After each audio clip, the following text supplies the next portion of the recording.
কোন একজন আলেমকে মিথ্যা অপবাদ দেওয়া হইতাছে যে একজন 11 বছরের একটা মেয়ে নাকি গর্ভিত করা হয়েছে। এটা নিয়ে খুব তুলফার হইতাছে, সোশ্যাল মিডিয়াতে ভাইরাল হয়ে গেছে। একজন আলেমের সম্মান নিয়ে টানাচেঁচড়া করার আগে যাচাই করার দরকার ছিল।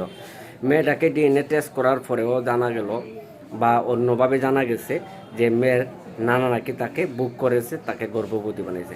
এই আমাদের সমাজে এই ধরনের ঘটনা অহরহ হইতাছে। বাবার কাছে মেয়ে নিরাপদ না, বাইরের কাছে বোন নিরাপদ না, দুলাবাইয়ের কাছে শালী নিরাপদ না, দেবরের কাছে বাবি নিরাপদ না। এত কিছু জানার পরেও যারা উল্টা পাল্টা করতেছে একজন আলেমের পিছে লাগে, তারার একটা কারণ আছে। আমি কই, যারা আলেমদের পিছে লাগে তারার মধ্যে আমি একটা রিসার্চ করে বার করছি, যাদের মায়ের বিয়া আলেমরা পড়াইছে না তারা আলেমদের পিছে লাগে, যাদের জন্মের সময় আজান দেওয়া হয় না তারা আলেমদের পিছে লাগে, যাদের আরবি পড়ানো হয় না, নামাজ কালাম শিক্ষা দেওয়া হয় না, তারা আলেমদের পিছে লাগে। আর নাইলে কেন আলেমদের পিছে লাগবে?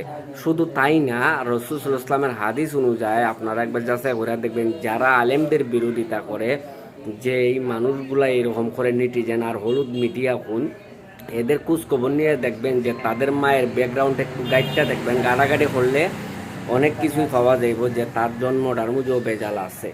কারণ মায়ের ফ্যাটটা একটা ডাইস, আর এই ডাইসে যখন একটা স্পট পড়বো, ওই স্পটটা প্রোডাক্টের মধ্যে পড়বো। এটাই বাস্তব। আলেমরা এই দেশের শ্রেষ্ঠ সন্তান, আলেমরা এই দেশের সম্মানী, আলেমদের কারণে আমরা ইসলাম পাইছি, আলেমদের কারণে আমরা এই দেশে এখনও রহমত বরকত নিয়ে এই দেশে এখনও চারটা ভাত খাইতে পারতাছি। আলেমরা যখন এই জমিনে থাকতো না, এই জমিন আল্লাহ টিকায় রাখবে না। না ফরমান হল, তোমরা এখনও বুঝতে শিখো, এখনও ভালো মানুষের দাম দাও। তো দাঁড়িয়ালা টুপি আলা একজন মানুষকে অসম্মানী করা মানে ইসলামকে অসম্মানী করা। তোমাদেরকে লজ্জা করে না? আর ওই যে নেটিজেন কিছু শাহবাগী বংশের মেয়েরা আছে, উল্টা পাল্টা কথা কয়, খুব নীতি দেখায়। যখন হাতারে ফাতারে মেয়েদেরকে দর্শন করা মারা হয়, তখন কোনো কথা কইতে পারস না তোরা।